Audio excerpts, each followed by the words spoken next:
This channel does not promote any violent, harmful, or illegal activities. All content provided by this channel is meant for an educational purpose only. Booth level agent নিয়োগে অনীহা রাজনৈতিক দলগুলো। গোটা দেশের মধ্যে BLA নিয়োগে সবচেয়ে পিছিয়ে রয়েছে বাংলা, আর ইতিমধ্যে রাজনৈতিক দলগুলোকে সক্রিয় হতে নির্দেশও দেওয়া হচ্ছে নির্বাচন কমিশনের তরফে। জেলা নির্বাচনী আধিকারিকদের সঙ্গে বৈঠক রাজ্যের মুখ্য নির্বাচনী আধিকারিকের দপ্তরে। জেলা স্তরে রাজনৈতিক দলগুলোকে বিএলএ নিয়োগ করতে বলা হোক, বৈঠকে জানিয়েছেন সিও দপ্তরের আধিকারিকরা।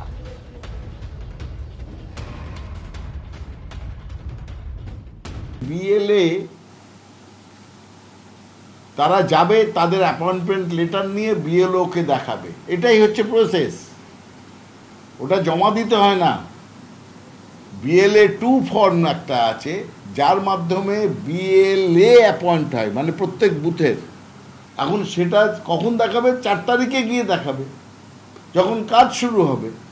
তার আগে ইলেকশন কমিশন এইসব বলছে, তার মানে হয় কিছু বিজেপির লোক আপনাদের সূত্র অনুযায়ী ভুল খবর দিচ্ছে।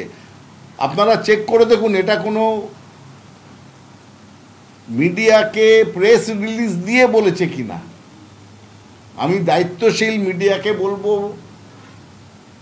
ইলেকশন কমিশনের নামে বহু ভুল খবর বিজেপির ভেতর থেকে খাওয়ানো হচ্ছে।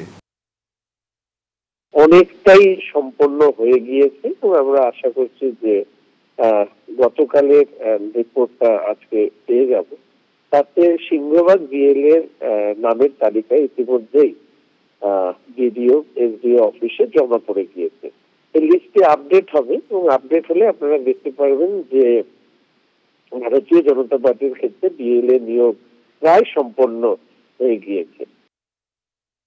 আমরা মনে করি বিএলএ অ্যাপয়েন্টমেন্ট হওয়াটা জরুরি। আমাদের দল সেই ব্যবস্থাপনা করছে। 4 তারিখে ওদের কাজ শুরু হবে, তার আগেই সেটা করতে হবে। তার আগে কেন, মাঝেও করা যায়, তার আগেই করাটা ভালো। ইতিমধ্যে 50-60 ভাগ তো রেডি হয়ে গেছে বলে আমি যতটুকু জানি। আর একটা গুরুত্বপূর্ণ আপডেট আপনাদের জানাবো। এসআইআর এর জন্য 50,000 বুথে বিএলএ 2 চূড়ান্ত করলো বিজেপি। কয়েকদিনের মধ্যেই কমিশনে জমা পড়বে এই বিএলএ 2দের নাম। আরও প্রায় 11,000 বিএলএ 2 নিয়োগের সিদ্ধান্ত নিয়েছে বিজেপি। আর বিএলএ 2 তাদের জন্য অ্যাপ ব্যবহার করবে বিজেপি। এখনো পর্যন্ত এই বিষয়ে কী কী তথ্য রয়েছে আমি জানবো। আমার সহকর্মী এই মুহূর্তে রয়েছেন প্রদীপ্ত। বিএলএ 2 নিয়োগ এক্ষেত্রে ধাপে ধাপে তারা কী কী পদক্ষেপ করবেন?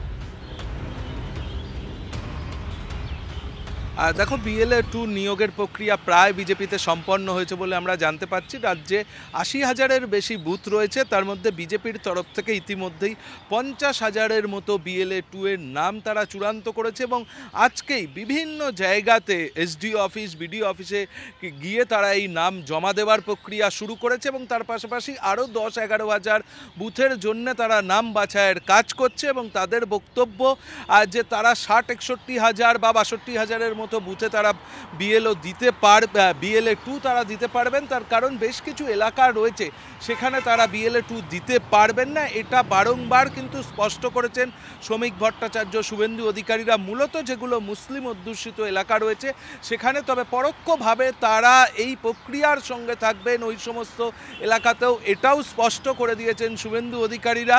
এবং এখন দেখার বিষয় যে সত্যিই এটা বিজেপি কতটা পারল, তার কারণ তারা নাম চূড়ান্ত করলেও বহু ক্ষেত্রে এই কথাও শোনা যাচ্ছে বিজেপির অন্দরে যে শুরুতে যে কর্মীরা নাম দিচ্ছে, পরবর্তীতে অনেকেই সেই কাজ থেকে নিজেদেরকে সরিয়ে নিয়ে যেতে চাইছে। তো এই যে অ্যাপের কথা বলা হয়েছে, সেই অ্যাপ কিভাবে, কোনখান থেকে কারা অপারেট করবেন, সেই অ্যাপ কাদের জন্য ব্যবহার করার সুবিধা পাবেন কারা কারা, সেই বিষয়টা একটু বলবেন কেন?